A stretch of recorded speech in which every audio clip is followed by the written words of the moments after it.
اور تاریخ میں ملتا ہے کہ مسلم بن عقیل جب کوفہ گئے تو ان کے 2 بیٹے محمد اور ابراہیم ان کے ساتھ تھے، 7 اور 8 سال کی ان کی عمر تھی۔ ان کا پورا شہادت کا واقعہ وہ بھی موجود ہے، اور مصیب عراق میں ان کا روزہ بھی ہے، ان بچوں کی مزارات بھی ہے، وہ ساتھ گئے۔ اب یہ کہیں کہ کیوں گئے، کس لیے گئے، وہ ان بچوں کو کیوں لے گئے، تو وہ حکمت خود جانتے تھے اس کی، لیکن یہ مستند روایت ہے، بہت مشہور ہے۔ جو بھی مقتل کی جتنی بھی کتابیں ہیں وہ سب میں اس کی ذکر ہے شہادت کا۔ محمد ابراہیم کو ساتھ لے کے کوفہ پہنچے تو ان کی بچوں کی شہادت کا ذکر شیعہ کتب میں بھی ہے، سنی میں روضۃ الشہداء میں۔ یہ 60 ہجری میں ہوا، 9 ذی الحج میں، ٹھیک ہے، کربلا سے پہلے ہوا مسلم کی۔ وہ 2 بچوں کو اس نے ایک قاضی شرح کے پاس امانت کے طور پر رکھا، جو کوفہ کا قاضی تھا۔ وہ قاضی بھی تھا، سیاستدان بھی تھا، بڑا چالاک آدمی تھا، وہ بڑا عرصہ قاضی رہا وہاں پر، اور لوگوں میں بھی اس کی تھی، لوگ بھی اس کی حمایت کرتے تھے، تو بادشاہ کے لیے مسئلہ تھا اس کو ہٹانا۔ عوام میں بھی مقبول تھا، چالاک شاطر سیاستدان تھا بہت بڑا۔ جب شہادت ہوئی مسلم کی، اس کو لے آیا، ایک قافلہ تھا، وہ اس کے ساتھ کہا کہ تم اس کے ساتھ چلے جانا۔ قافلے والے رات کو چلے گئے، وہ پیچھے رہ گئے، ان کو پتہ نہیں تھا کوفے کے راستوں کا، گلیوں کا، وہ ساری رات پھرتے رہے، لیکن سپاہیوں کے ہاتھ لگ گئے۔ وہ اس کو زندان میں ڈال دیا۔ ابن زیاد کے آگے پیش کیا کہ یہ مسلم کے 2 بچے ہیں، ان کے ساتھ آئے تھے مدینے سے، مکہ سے، ابراہیم، محمد اور ابراہیم، ایک 7 سال عمر کا، ایک 8 سال، اس کو زندان میں ڈال دیا۔ اب گورنر تھا، بادشاہ تھا، اقتدار کا نشہ تھا، اتنا بڑا واقعہ کر کے آیا ہے کربلا میں، تو اس کے ذہن میں ہی بات نہیں بیٹھی کہ کوئی 2 بچے میرے کوئی زندان میں ہیں۔ وہ تو اپنے کاموں میں مشغول ہو۔ 1 سال تک وہ زندان میں رہے، زندان داروغہ، جسے ہم جیلر کہیں، وہ داروغہ کہتے تھے، جو زندان کا انچارج ہوتا تھا، ان کی نگرانی کرنے والا۔ ان کو بس 2 روٹیاں اور پانی اس طرح کا دے کے جاتا تھا، کوئی خاص کھانا بھی نہیں ہوتا تھا۔ انہوں نے مشورہ کیا کہ اس طرح تو ہماری ساری زندگی سے گزر جائے گی، یہ زندان کا مشکور اس کا نام تھا۔ داروغہ زندان سے اپنا تعارف کراتے ہیں، ہو سکتا ہے کہ وہ ہمارے نانا محمد رسول اللہ کی قدر عزت کرتا ہو، اسی وجہ سے کوئی ہمیں رعایت کرے۔ تو جب داروغہ ان کو بتایا کہ آپ جو ہیں حضرت محمد مصطفیٰ صلی اللہ علیہ وسلم کو مانتے ہیں، بالکل میں مانتا ہوں، وہ تو ہمارے نبی ہیں۔ پھر مولا علی کا پوچھا، مولا علیہ السلام کو کہا کہ اس کو مانتا ہوں، ان کا بھائی ہے، ان کے خاندان کا، اہل بیت کا ہے۔ تو کہا کہ جب آپ کو اتنا تعارف ہے اہل بیت کا، مولا علی کا، تو ہم مسلم بن عقیل کے بچے ہیں، بیٹے ہیں، 1 سال ہو گیا ہمیں زندان میں، اتنی سختی، پانی کم ملتا ہے، کھانا کم ملتا ہے، ہمارا باپ شہید ہے، باہر کا کوئی پتہ ہی نہیں، ہم باپ کے ساتھ آئے تھے، تو ان کو کچھ بچوں پر رحم آ گیا۔ نے کہا کہ میں صرف ایک کام کر سکتا ہوں، اس کا انجام بھی میں جانتا ہوں کیا ہوگا، میں آپ کو رات کو باہر نکال دوں، دروازہ کھولوں گا، آپ نکل جائیں، راستہ میں بتاتا ہوں، آگے آپ کی قسمت ہے۔ صحیح۔ تو رات کو دروازہ کھول دیا، کہا کہ آپ جائیں، وہ نکل گئے، ادھر تنگ گلیاں کوفے کی، وہ ادھر ساری رات گزار کر وہ دیکھا کہ وہی شہر وہی ہے، باہر ہم نکلے ہی نہیں۔ وہ بیٹھ گئے، صبح کو دیکھا کہ ایک تلا تھا پانی کا، وہاں درخت تھا، تو انہوں نے کہا کہ اوپر ہم بیٹھتے ہیں درخت پر، نیچے کوئی ہمیں دیکھ نہ لے، گرفتار بھی نہیں کر لے، پھر دیکھتے ہیں حالات کیا ہوتے ہیں۔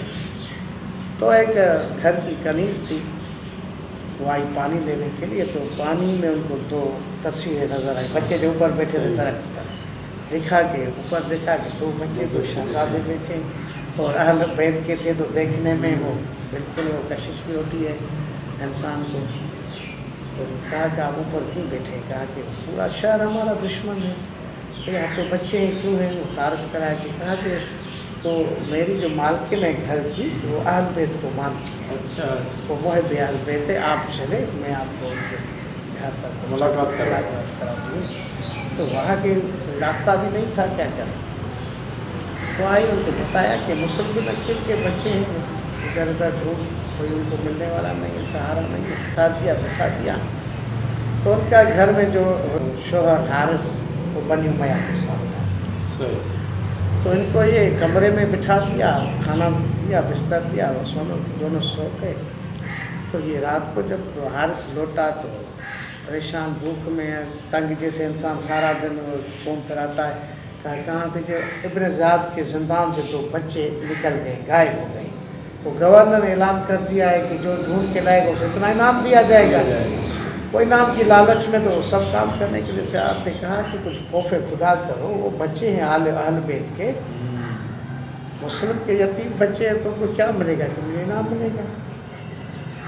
سو گیا تھک کر, پھر اٹھا, دیکھا کہ اس کو اندر رونے کی آواز ہے. اس وقت دونوں بچوں نے خواب دیکھا. رسول خدا صلی اللہ علیہ وسلم کو مولا علی بھی بیٹھے ہیں, مسلم سے پوچھ رہے ہیں کہ مسلم تم تو آ گئے, تیرے بچے کہاں ہیں؟ تو اہل بیت کے تھے تو ان کو سمجھ بات آ گئی تھی, رسول بلا رہے ہیں تو کوئی بات ہے. چھوٹے نے بتایا اور بڑے میں نے بھی یہی خواب دیکھا ہے. دونوں آپس میں باہیں ڈال کر جو رونے لگے تو اس ملم رونے کی آواز پہنچی. تو آیا وہ دروازہ دھکا لگا کر دروازے کو کھول دیا, دیکھا کہ 2 بچے ہیں. ان سے پوچھا گیا کون ہے, میں سمجھا گھر کا مالک ہے جیسی وہ عورت تھی. یہ بھی کہا کہ مسلم کے بچے. مسلم کے بچے میرے گھر میں, سارا دن میں نے ڈھونڈا ہے, سارا شہر ڈھونڈ کے آ گیا ہوں, میرا گھوڑا تھک کے مر گیا اور تم میرے گھر میں بیٹھے ہو. پھر اس نے ان کو پکڑ کر وہاں ستون میں باندھ دیا. دونوں کو صبح کو لے گیا قتل کرنے. غلام بھی تھا اس کا بیٹا بھی, ان کو دونوں کو ساتھ لے گیا دریا کے کنارے. پہلے اس نے غلام سے کہا کہ تم ان کو قتل کرو, تلوار. غلاموں سے تو یہ کام لیتے تھے, سارا کام قتل کرنے کا, وہ کام کاج کا, وہ اس کا تو کوئی کام ہی نہیں تھا. غلام کا یہی کام جو اس کا آقا حکم تھا. تو یہ جو قریب پہنچے تو بچوں نے کہا کہ وہ حبشی تھا. کہا کہ تمہاری شکل تو ہم نانا رسول اللہ کے مؤذن بلال سے بہت ملتی ہے. تم بلال کو کیسے جانتے ہو, رسول کو؟ کہا کہ ہم تو اس کے خاندان کے ہیں, ہم مسلم کے بیٹے ہیں, ہم کیسے نہیں جانتے. کہا کہ رسول کے خاندان کے, اور اتنا بڑا گناہ, اس نے تلوار پھینک دی اور دریا میں چھلانگ دیکھا. اس نے بڑے گناہ بیٹے کو تم ان کو قتل کرو. بیٹے نے بھی دیکھا اور بچوں نے کہا کہ اپنی جوانی پر رحم کرو, ہمارے خون میں اپنے ہاتھ نہ رکھو. ان پر اثر ہو گیا, انہیں بھی تلوار چھلانگ لگے دریا میں, نکل گئے اس نے بھی.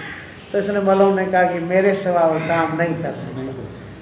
تو ان بچوں کو وہاں پر لے آیا. تو اہل بیت کے گھرانے کے تھے, تو انہوں نے کہا کہ ٹھیک ہے, ہمیں قتل ہونا ہے, وہ تمہیں قتل کرنا ہے, بس اتنی مہلت دے تو ہم 2 رکعت نماز ادا کر لیں. ہم 2 رکعت نماز ادا کی. پہلے شہزادہ چھوٹے سر قلم کیا, پھر بڑے کا قلم کیا, اور ان کے جسموں کو دریا میں پھینک دیا. سر لے کر ابن زیاد کے دربار میں آ گئے انعام کی لالچ میں. تو وہ بچے شہزادے تھے, یہ بڑا سنگ دل تھا. جیسے اس کے سامنے 2 سر کٹے ہوئے بچوں کے آئے تھے تو کھڑا ہو گیا ابن زیاد. کہا کہ کس کے سر لے آیا ہے؟ یہ مسلم کے بچے جو زندان سے بھاگ گئے تھے. اچھا, ان کو تمہیں رحم نہیں ہے, تمہیں ان کو بس زندہ کیوں نہیں لے آئے؟ کہ بس انعام کی لالچ تھی, میں سمجھا کوئی زندہ جو لے آؤں, بیچ میں کوئی مجھ سے چھین نہ لے, راستے میں کوئی انعام کی لالچ میں مجھ سے چھین نہ لے, مجھ سے کوئی چھین. اسی وجہ سے میں نے ان کو قتل کیا.